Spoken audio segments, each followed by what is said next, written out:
In our 5th year of marriage, my wife forced me to divorce her, for the sake of her little puppy boyfriend on the side. Yeah, wild, right? I was so damn furious I ended up crashing my car. Next thing I know, I wake up in a hospital, and boom, my memory's gone. I'm staring at this divorce agreement like, what the hell is this? I read it again, and again, then just signed it. Are we getting divorced right now? Laura looked completely shook. Chapter 1. Laura walked in while I was still zoned out. Took me 2 whole days in that hospital bed to process the fact that my wife was a billionaire CEO and cheating on me with some boy toy. I mean, looking at her, I kinda get why my past self was down bad. She was insanely beautiful. Like, no joke. Laura squinted at me. You really lost your memory? I nodded. Didn't you already have the doctor check me like a dozen times? She went cold. Elias, don't play games with me. Bro, was she serious? She thought I was faking this. So, how much money are you giving me in the divorce? I mean, if I can't keep her, might as well secure the bag, right? She stared at me like I'd lost it. What did you just say? You agreed to the divorce. Yeah, I get why she was shocked. Apparently, before the accident, I was crazy in love with her. Like, on my knees begging type of love. And now? I'm negotiating cash. I sighed. Fruit that ain't ripe won't taste sweet, no matter how hard you try. If you don't love me, why force it? Let's just divorce. I used to be a delivery guy. 5 years ago, I saved her from some thugs. Love at first sight, for her. I fell hard too. We got together fast. Then I found out she was rich. Like billionaire level. I tried to leave, thinking I didn't deserve her. She refused. Said I was the only man she'd ever love. Her parents? Yeah, they hated me. Called me a broke loser. But to marry her, I had to become a live-in son-in-law. Then she changed. Late nights. Distant vibes. Then boom, divorce. All because of her puppy boyfriend. And me? I stayed loyal like an idiot, until the accident wiped everything. I clicked my tongue. If women could be trusted, pigs would be climbing trees. She stared at me forever, then finally pulled out the divorce papers. I opened it, rubbed my eyes, no way. 90 million. Holy crap. I almost cried. Babe, can you round it up? Make it a clean 100 million. She looked annoyed as hell. Alright, fine. 90 mil it is. Before she could change her mind, I signed that thing fast. We going to the registry now? I mean, she cheated on me while we were married. 90 million? Totally fair. She looked at my hospital clothes. You're still admitted. Oh yeah, right. Then let's do it after I'm discharged. She didn't reply, just walked out cold.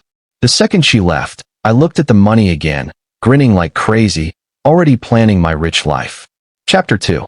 10 minutes later, my boy Pablo walked in with food. Elias, time to eat. I looked at that cheap meal and lost my appetite instantly. Nah, go to the 5-star hotel next door. Bring me premium seafood. He looked at me like I was insane. Bro, that's expensive. I showed him the agreement. 90 million. I can eat whatever the hell I want. His eyes lit up. Bro, you hit the jackpot. Yeah, the Lin family was loaded, but I was treated like a nobody.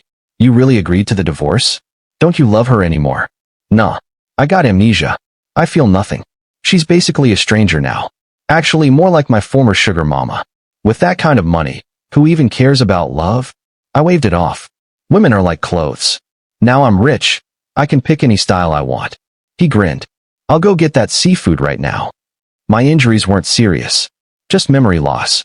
So the next day, I went home. And boom, there's this young dude in the living room. Baby face, soft skin, definitely the puppy boyfriend. We're not even divorced yet, and this guy's acting like he owns the place. The audacity.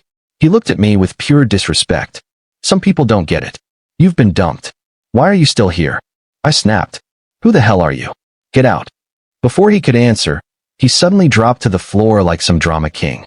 I love Laura, bro. Please let us be together. Laura rushed in. Romeo, what happened? I'm fine, don't blame Elias. He didn't mean to push me. Wow. Oscar-worthy acting. Laura turned to me furious. Elias, what's wrong with you? Touch him again and see what happens. The favoritism? Crazy. 5 years of marriage, and she treats me like this. But then I saw her Hermes bag, and remembered the 90 million. Instant mood boost. Laura, let's go finalize the divorce now. She froze. You're serious? Didn't we already agree? She glanced at Romeo. Yes, I want a divorce. Romeo looked smug as hell. I laughed inside. With a woman like Laura, he ain't gonna be the last guy. Half an hour later, we were at the civil affairs office. But guess what? There's a 30-day cooling off period. I was like, are you serious right now? Any way to speed it up? We're in a hurry. We'd rather die than stay married. Laura's face went dark. The staff said no. Outside, she asked, you really want this that badly? I shrugged. Well, yeah. How else is your puppy boyfriend gonna be official? She had no words. That night, I was eating like a king. Didn't wait for her like I used to. Yeah, not doing that anymore. She came in, surprised. Then casually said, make me hangover tea. I didn't even look up. Nope. Do it yourself. She was shocked. Old me would have obeyed instantly. Her voice turned cold. Elias, what do you mean by that? Chapter 3. I didn't want to deal with drama, especially during the cooling off period. She could back out anytime. So yeah, I made the tea. She took a sip. This tastes off. I rolled my eyes. Told you, I don't know how to make it. She looked at me. You really don't remember anything? Girl, she's asked that like 800 times. Nope, nothing. She looked kinda disappointed. As she turned to leave, I called out, after the divorce, I'm taking all the suits, watches, shoes, everything from the closet. No feelings for her, but those luxury items? Oh yeah, I'm keeping those. She got mad again. Do whatever you want. Days passed. She was always busy, probably with Romeo. I didn't care. Finally, the 30 days ended. We got divorced. And boom, money hit my account. All those zeros, man, I couldn't stop smiling. Even Laura looked better now that I was rich. I'll head out, I said. I'll give you a ride. I pointed at a scooter. Nah, Pablo's got me. Jumped on and left. We hit a food stall and ordered everything. Pablo thought I was sad. Bro, if you want to cry, just cry. I was confused. Why would I cry? With this money, I can find someone way better than Laura. You said there's a new bar nearby? Yeah. Got hot girls. That night, we were at the bar, vibing. Then this tall, curvy woman walked up. That's Jessica Koo, Laura's enemy, Pablo whispered. She crossed her arms. Elias, aren't you scared I'll tell Laura? We're divorced. She can't control me. She blinked. You actually divorced her? Pablo explained my memory loss. She kept staring at me. I leaned to Pablo. Did I have a thing with her before? No clue. Probably not. I was obsessed with Laura. Jessica walked off. Later, Pablo left. I booked a presidential suite. Half asleep, doorbell rings. I open it and boom. Jessica jumps into my arms. Chapter 4. It was Jessica. She wrapped her arms around me. Elias. She smelled like alcohol. You looking for me? She nodded, then kissed me. I was like, what the hell? I pushed her away. Jessica, you. Before I finished, she passed out. Next morning. Elias. I wake up. She's beside me, smiling. You need to take responsibility. I sat up fast. Nothing happened. She hugged me. I don't care. I want to be your girlfriend. Wait, what? She liked me? Didn't you notice? She pouted. I waited for you to divorce Laura. I was speechless. She's beautiful, honestly nicer than Laura, but this is too fast. Give me some time. Let's start as friends. She agreed. Fine. Then take me to breakfast. That smile though, damn. After breakfast, I dropped her off. Then went back to the villa. Laura was eating. She looked at me coldly. You didn't come home last night. Where were you? Out with a friend. The money had already hit my account, so yeah. I didn't have to deal with her mood swings or walk on eggshells anymore. I headed for the stairs. I'm going up to pack my things. Elias. Laura stopped me. You can stay here if you want. You don't have to move out. I looked at her, confused. What game was she playing now? Honestly, I wasn't even in the mood to figure her out anymore. We're divorced. Staying here wouldn't be right. I'm moving out. And just like that, I went upstairs. I had a ton of stuff, expensive stuff too, so packing took me the whole morning. After that, I bought a luxury penthouse, fully furnished, ready to go, and moved in right away. Once I settled in, I dragged Pablo with me to a luxury car dealership and bought 2 Mercedes. One for me, one for him. Dude was over the moon. Kept saying the luckiest thing he ever did was becoming friends with me. After that, life got real easy. Money in the bank, living like a king, eating, drinking, partying every single day. But after a while, yeah, it got kinda boring. I started thinking maybe I should get a job or something. When Jessica heard I was job hunting, she hit me up and asked me to work for her as her assistant. Sounded chill, so I said why not. Next day, I started at her company. Jessica didn't give me any tough tasks, just making her coffee, eating out with her, and basically letting me do whatever I wanted. Life was smooth. No stress, no pressure, just vibes. Friday night, she asked me to go with her to a dinner meeting. When we walked into the private room, she had me sit right next to her. A few execs looked over and started whispering like some gossip club. Chairwoman Koo, isn't your assistant the ex-husband of that Lin family woman? Nah, former husband. Got dumped by Laura, and now he's chasing Chairwoman Koo like a total simp. No wonder he looked familiar. Heard he used to deliver takeout. They were straight up clowning me like it was entertainment. If Jessica wasn't there, I swear I would have flipped that table and dipped. But then, bang, Jessica stood up and smashed her wine glass on the floor. Elias is my boyfriend now. Show some damn respect, or I'll make sure you regret it. I didn't expect that. Not gonna lie, that hit me. The whole table went dead silent. Everyone looked awkward as hell, then forced smiles. Elias, we were just joking. Don't take it seriously. I smirked. Of course they switched up. The Koo group isn't something you mess with. I was about to respond when I saw someone at the door. Laura. And yeah, she looked pissed. She must have heard everything. But honestly, I couldn't care less. An hour later, dinner ended. I helped Jessica out. I told you not to drink so much. You can't even walk straight now. She was basically hanging on me, giggling like crazy. Well, I've got you, so I feel totally safe. I looked up, and there was Laura again, standing a few steps ahead. I tried to walk past her, ignore her completely, but she called out. What's going on between you and Jessica? I was already fed up. She cheated on me, made me look like a fool, and now she's acting like I owe her answers? Nah, that's wild. That's my business. Laura frowned. Elias, you weren't like this before. I chuckled. Miss Lin, did you forget? I've got amnesia. I don't remember a damn thing. And I walked off with Jessica. Next morning, I was in the kitchen making porridge when Jessica woke up. It's almost ready, I said. She came over, kissed me, and said, I'll go freshen up. After she left, I touched the spot where she kissed me. My face felt kinda hot. Yeah, not gonna lie. Then the doorbell rang. I opened it. Laura was standing there with breakfast. She smiled and held it out. Elias, I got your favorite, meat buns. Let's eat together. I looked at her calmly. I don't like meat buns. She frowned. That's impossible. You always bought them. I shrugged. Maybe you like them. That's why I bought them. Her smile froze. Yeah, I hit that one right on the mark. Even without my memories, I could tell. She never married me out of love. I was just something new, something different. A phase.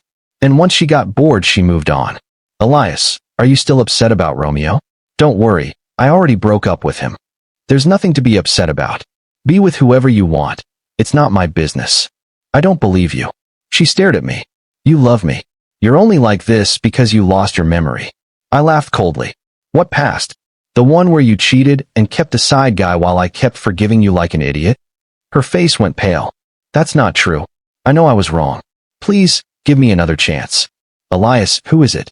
Jessica walked over and wrapped her arms around me. Laura looked like she couldn't process what she was seeing. You're really with Jessica now? Jessica smirked. Laura, you're divorced. Stop meddling in his life. I heard you've been pretty close with that college kid. So why are you still stuck on my boyfriend? Laura bit her lip, staring at me like she wanted me to deny it. I didn't. You've seen it. I'm doing just fine. If you've got nothing else to say, leave. And don't come back. She froze. Me coming to see you is bothering you? Yes. Her eyes instantly turned red. She turned and walked away, stumbling. I shut the door. Jessica followed me back in. Do you ever want your memories back? I shook my head. No. I'm good. Forgetting Laura, locking away that failed marriage. Honestly, it's been a blessing. Sometimes you gotta let go of your past to actually be happy. Life with Jessica was easy. I cooked, she ate, and eventually she just moved in. I teased her. Aren't you worried about people talking? She shrugged. I don't live for other people. One day, we ran into Laura and Romeo arguing. I said it's over. Laura snapped. Romeo grabbed her hand. I don't agree. Just tell me what's wrong. I'll change. Dude came from nothing. Of course he didn't want to lose that life. But Laura? She was done. She pulled her hand away. Stop clinging to me. Then she saw me. Romeo followed her gaze and got mad. This is your fault. You said something to her. He swung at me. I dodged. He fell flat. Your drama isn't my problem, I said. Laura grabbed my arm. Listen carefully. The man I love is my husband. You'll never compare. I was like, what is she even doing at this point? Jessica stepped in, annoyed. Miss Lynn, he's my boyfriend. Show some respect. I pulled my arm away. Stop the nonsense. We turned to leave. Elias, watch out. I turned back. Laura was on the ground, blood running down her forehead. Romeo stood there holding a wine bottle, panicking, then ran. She got hurt, protecting me. Later, at the hospital, I stood by her bed. If there's nothing else, I'm leaving. Get some rest. Elias, she whispered. Do you not love me anymore? I laughed. Seriously? Did she think I'd run back to her just because she got hurt? Laura, the moment you betrayed me, it was over. She started crying. If you hadn't lost your memory, you wouldn't be like this. I shook my head. Same result either way. She cried harder. I felt nothing. Just annoyed. I won't regret leaving you. Even if my memory comes back. I walked out. Jessica was sitting outside. Is she okay? She'll be fine. She hesitated. Did it move you? I held her hand. Don't overthink it. I'm not going back. She smiled softly. Good. But Laura didn't stop. One evening, she showed up with roses. Elias, you proposed to me once. Now it's my turn. Marry me again. She held out a ring. People gathered, watching. I really love you. I was confused before, but now I'm sure. Yeah, she was trying to pressure me in public. Jessica let go of my hand, upset. So I pulled her in and kissed her. Jessica froze. Laura dropped the flowers and ring, her face in shock. I looked at Jessica. You're the one I love. Stop getting jealous. She blushed, leaning into me. Laura's eyes turned red. Elias, you really don't want me anymore? Don't ask pointless questions. She staggered back. Let it go, Laura. We left. Rain started pouring. People ran. She just stood there. And I felt nothing. After that, she disappeared. Heard she got sick and stayed in the hospital for 2 weeks. Jessica asked me to help run the company. I said nah, not my thing. I loved food. So I decided to open a restaurant. She supported me fully. As long as you love it, I'm with you. That's the difference. With her, I could just be myself. No pretending. She even invested money. If it profits, it's yours. If not, I'll take the loss. I laughed and hugged her. I hit the jackpot with you. She blushed. Who said I'm marrying you? You haven't even proposed. I pulled out a diamond ring. How about now? She burst into tears. Are you serious? I slipped it on her finger. Of course. I want forever with you. She hugged me tight. I love you. Her parents accepted me like family. 2 months later, we had a grand wedding. When she walked toward me, yeah, I almost lost it. Turns out, marrying the woman you love really does hit different. I held her hand, looked into her eyes, and smiled. My wife, I love you. And just like that, I finally found my happiness.